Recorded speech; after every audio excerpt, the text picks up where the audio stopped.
Mid-year is generally a pretty dull time for game releases. This year, any new game coming out had to contend with two big DLCs, Shadow of the Erdtree for Elden Ring, and The Final Shape for Destiny 2, so it's not really surprising that it wasn't a popular release window. Given I've not played anything new while I was on holiday, it seemed like the perfect time to talk about an all-time favourite of mine, Mark of the Ninja. I've referenced Mark of the Ninja at least once or twice in previous videos, and I have such a huge love for this game that this will likely bend more towards a puff piece video essay than a review, but I am going to try my hardest to represent the good and the bad. Mark of the Ninja was released in 2012 for Xbox, and then PC, and was developed by Clay Entertainment, the same dev team behind Rotwood, Don't Starve, Oxygen Not Included, and the Shank games, to name a few.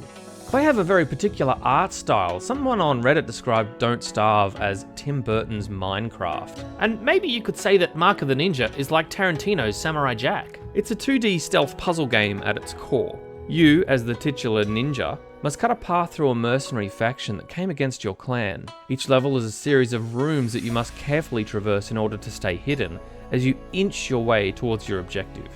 Whether the guards you come across remain unimpaled or not is up to you. The key is to always engage on your terms, not theirs. If you're seen and they catch you, your mission is over. That was really terribly done. But once you've mastered your techniques and can become one with the shadows, this game lets you off the chain to become something truly terrifying.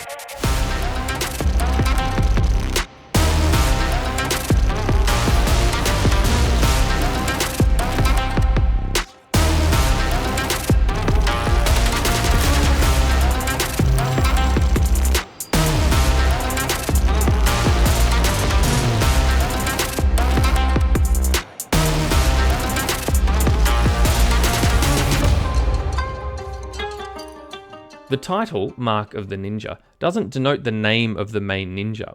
Oh, hi, Mark. At least I don't think it is. He looks more like a Steve. So I'm going to call him Steve. At the start of the game, the Hisomu clan is attacked by a team of mercenaries who have a long-held feud with them. Your clan takes heavy losses, and your sensei is taken prisoner. In a remote part of the compound, you awake to the sounds of the alarm bell and your clanmate Aura shaking you. Luckily, Sensei Azai has foreseen some trouble for the clan and had called for a champion, you.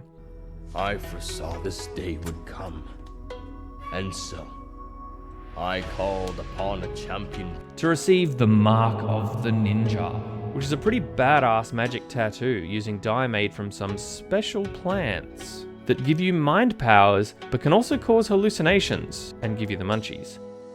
The ink from your tattoo has honed your senses.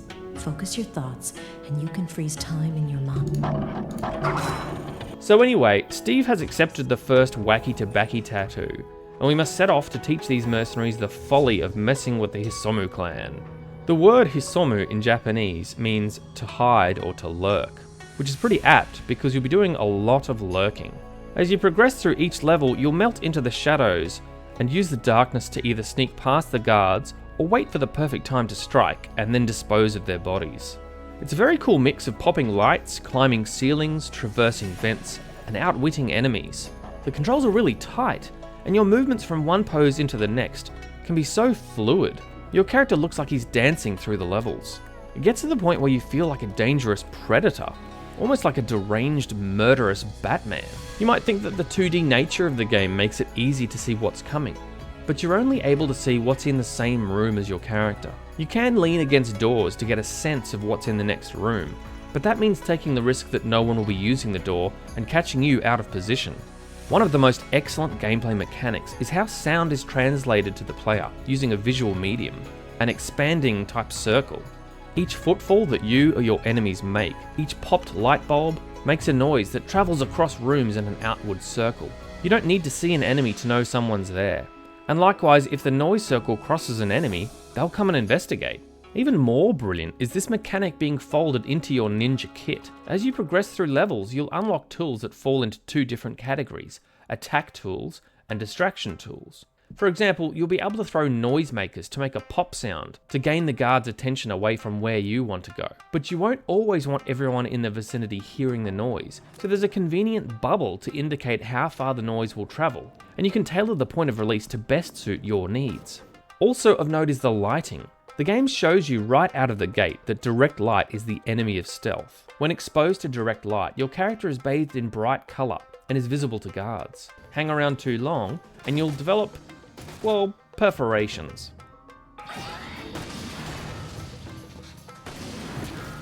When your character is in enough shadow, you'll be displayed in a silhouette mode, and that's when you quite literally become a nightmare for people like you. As you dispatch your foes, you have to complete a kind of quick time event to make the kill clean and soundless. If you muck it up, your victim struggles against you and creates quite a ruckus. Depending on what sort of ninja you're playing as, you can play through most of the game without killing anyone but the major targets. Or you can murder everyone like a silent plague, without anyone knowing you were even there. Or you can even choose to use terror like a weapon, and hang the mutilated corpses on poles, bringing the other guards' attention on it, to terrify them to the point of insanity, where they fire randomly into the darkness, fearing that you're around every corner. I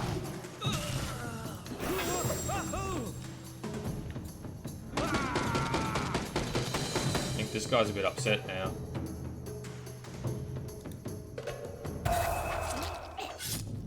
He's more upset now. Sometimes they even shoot their own in the process. The game also rewards you for the variety of creative kills you perform through the level. More creative kills equals more points at the end of the level, which in turn allows for more medals, which you can use to purchase more gadgets. Just as your arsenal increases as you get further in the game, so too do your tattoo powers, as well as your wardrobe. Completing certain feats will net you cool ninja outfits that help in particular playstyles. As I played through, I tended towards the ninja that only killed the targets, and wasn't seen by anyone else. Simply by playing that style, I unlocked the Path of Silence, a slick-looking outfit that allowed me to run at full speed without a sound, and allowed carrying not one but two distraction tools. It does come with the downside that I wasn't able to carry my katana nor use any attack tools. If you fancy bringing death everywhere you go, you can choose the Path of the Hunter, and gain this neat costume that was apparently based on the Blue Spirit from the Avatar anime. You'll give up distraction tools and the ability to slow down time when paused, but you'll gain 2 attack items, and all your stealth kills will succeed. No more quick time events needed. There are 7 different outfits in total, including one from the DLC, and they all have a different playstyle that they lend themselves to, so it really opens up replayability. The enemy variety is also pretty welcome. There are your average guards with guns and torches. There's shield bearers who have a flare gun to cast light everywhere and ruin your stealth. There's dogs who will sniff you out. Elite mercs with shotguns. That guy looks tough. He's drawn with extra muscles. Night vision mercs who can see you in dark places. And snipers who will snipe you. All up, there are roughly 7 different types of enemies, and I will admit I probably would have liked a few more. The thing is, they are so well designed. As each enemy is introduced, it pushes you to change your technique rather than the age-old, oh, this one has more stealth, so you'll have to hit it more times, sort of thing that game devs go for now. There are some other types of enemies later in the game that really put you on your toes, but I won't spoil that for anyone who hasn't played it yet. As mentioned, Clay's art style is distinctive, and I find it to be gorgeous. There's that beautiful faded background that moves through the level, and the Samurai Jack style characters. The kill animations are so brutal, particularly the vent one. Look at the terror on his face. Poor guy. And the cutscenes, I love the cutscenes. Ink and blood on paper leaking from one scene into the next. Put the toxins in your skin, and you will gain great and strange powers. But those powers will drag you into madness. I enjoyed these more than the cartoon scenes that followed the enemies' plots. After I completed the game, I played through with some of the developer commentary, and it was really interesting to see how some of the game mechanics and some of the visuals were the result of careful development, and others were almost accidental. Also of note is that there's a remaster of the game that was released in 2018, I think, that improves on visuals, effects, as well as giving the option of 5.1 surround sound. And that neatly brings us to talking about the sound. I've already talked a little bit about the impressive sound design in the game and how it's translated visually to the player to maximise utility of stealth. The audio cues themselves are also pretty clean. There's a mix of temple bells being struck, flocks of birds taking flight, and most importantly the screams of the enemies as they die or become terrified. This is probably just me, but I love the noises. I think they may be gunshots, as your score sheet reveals, and then the sighing ah noise as you progress to the next level. So cool. The voice acting, in my opinion, can be a little hit and miss. I like the voiceovers of Sensei Azai doing his best impression of George Takei with a head cold. The Australian accented bad guy was pretty awful, but my disdain might come down to the strength of the parodied accent. My men in the field were waiting for that body armor. Half of them were cut to ribbons. Some of the dialogue can be pretty hammy, and rather than hurting the game, I kind of found this funny more of the time than not. But that's a pretty subjective opinion, and it may put other people off. I like the music that punctuates the levels and some of the cutscenes, but it became a little repetitive over the course of the game, particularly if you play a lot of it in one sitting.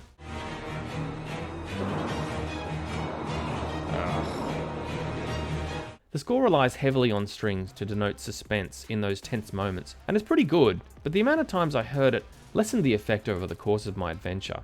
I do very much like the taiko drums in some of the tracks that sell the chase, or the terror of the guards, so it's not all that bad really.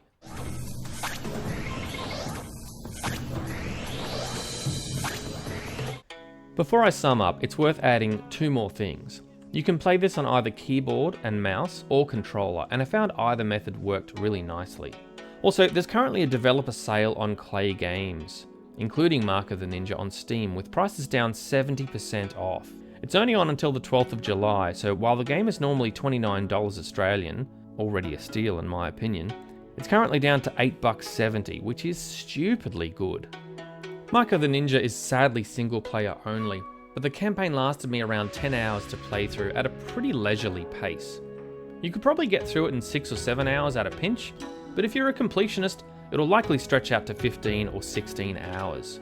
I myself have spent about 67 hours playing the original game, and another 17 hours playing the remastered version, so that gives you some idea of how utterly enamored with it I am. Like I said, I've tried to be fair and showcase good points and bad points, but at the end of the day, I hold this game up as one of the greatest stealth games of all time. It's a masterpiece of game design as well as style, and I think it's about as close to a perfect game as I could hope.